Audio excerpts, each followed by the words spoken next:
Hey everybody, it's BDF44 coming at you with another video. So I mentioned a few players in the past, when maybe about anywhere within the last 3 weeks, I made some videos just naming some guys that I thought were on the verge of breaking out or who had been turning their careers around, playing well this season, or just guys that I just thought were playing pretty well just in general.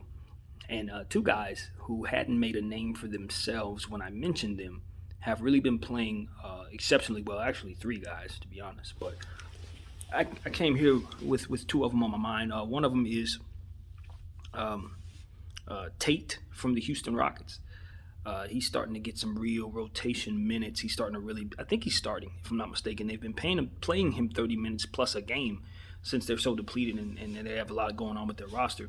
Since Oladipo's now gone, that space for him to play more minutes has even been more so available, and he's taking advantage, filling up the box scores. The one thing that stood out for me when I first made a video mentioning him was the fact that he had double-digit assists and double-digit points from the power forward, small forward position. I just thought that was really intriguing for a prospect that has not made a name for himself just yet to break out and have numbers like that.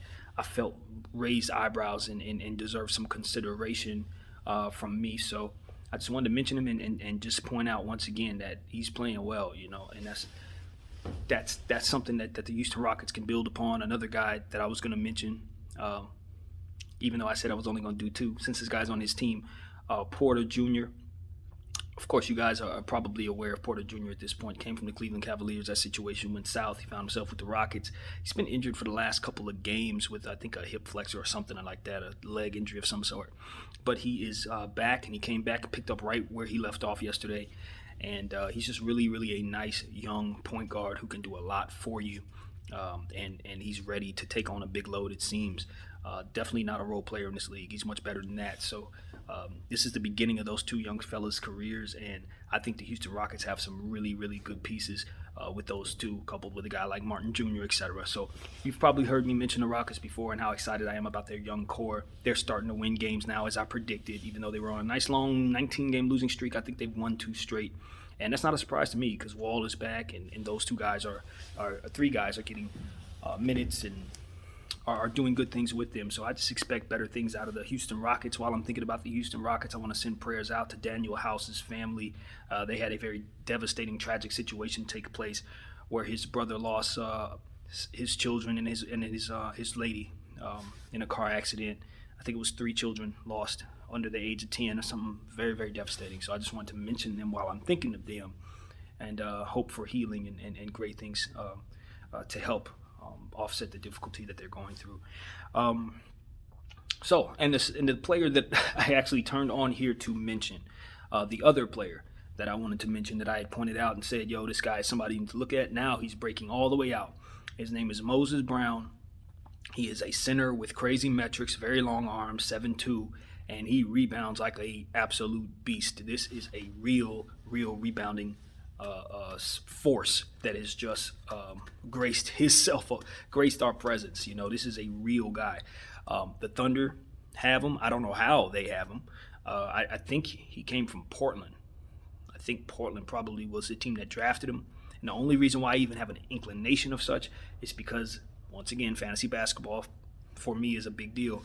The picture that they use in fantasy basketball shows him, and it looks as if he's wearing a Portland uniform. So I'm assuming off of that alone that he started off there, somehow probably found his journey through some G League or something like that and found his way with the Thunder, maybe through trade. I don't know. I'll figure it out. I'll find out and I'll tell you.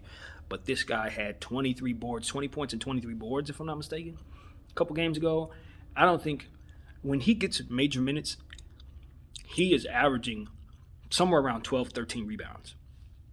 He's already had a above 15 rebound game. I think maybe I don't really have his stats in my head right now, but I've had him on my fantasy team, and he's been giving me big rebounds just about every game he plays.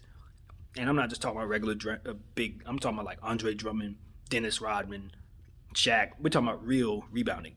This is a real rebounder. Andre Drummond, and they just picked him up out of nowhere. He's, like I said, he's been sitting on the back of the bench, but now they have gone ahead and released, or I don't know if they've actually bought out Al Horford or just shut him down. I don't know if he's actually getting bought out. They're going to figure that out. Hopefully, for his sake, he gets bought out so he can continue to play. He's having a good season for his standards. And, after a couple down years with Boston and Philadelphia, for him to come back with the Thunder and play well, I think he just deserves to be on a roster somewhere where he can play for a championship. I don't know who could use him. Obviously, the Lakers just picked up Drummond. I don't know if we would have a spot for him, but I would love to see him come in here because I know that you can never have too much size, especially with what we're going up against. So look for Al Horford to try to negotiate a buyout. I don't know that that's on the table, but I'd imagine his representation is going to try to force that. But with that comes a starting spot for Moses Brown. And from my understanding, that Moses was offered and agreed to a multi-year deal. So congratulations to the young fella. But it ain't hard to tell. These are the type of things you need to do when you realize you've acquired talented players. You don't wait till the offseason to sign them because he's going to run his value up. By the time he finishes this season, if he continues rebounding the way that he is, you're going to actually have to pay him real money. And so rather than to do that, the Oklahoma City Thunder jumped on top of that quickly. Sam Presti realized, this is my starting center. I don't have to look any further for a center. I got one. So congratulations to Oklahoma City. They keep on finding talent. It's one of the best organizations in all of sports in terms of finding young talent. They're just great at it. Always have been. And, looking forward to seeing what Malcolm does, what Tate does, what Porter does. These are all guys you want to definitely pay attention to going forward. The OKC has another guy too, and I don't know how to pronounce his name.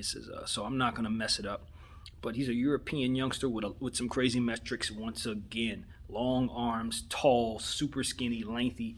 He's giving you a lot. He's rebounding well. He's giving you some assists. He's blocking shots. He's getting some steals. He's getting some points. There is some upside there. So I don't know exactly how to pronounce his name, but it's Polowitsky or something of that nature. You guys will look him up and let me know how to pronounce his name. But he's with the Thunder. He's somebody who's starting to get some fantasy traction, and I'm excited about his future.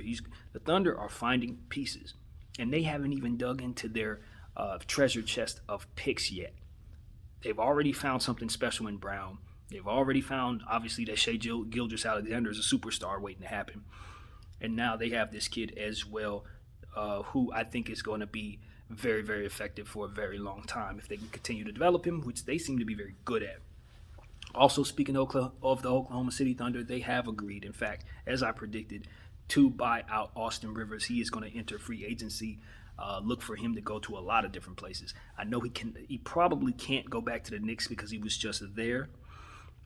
So I don't think he would be eligible to go back there, but look for him to possibly join the Lakers, the Nets, Suns, one of those teams that's up in the mix. Denver, we're all in the mix for him. Clippers again, that kind of thing. So Philly, maybe he goes back to play with his dad. He has a lot of suitors. So I'll be looking to see what happens there. Chicago should definitely look at him as well. Any team that needs a point guard needs to look at him. There's a lot to like, man, and I'm just excited about the young players that I'm seeing pop up all over the place. I'm sure there will be more. I don't have any in my head right now, but as they come to me, I'll bring them to you. Thank you guys for watching. My name is BDF44, and I'm out.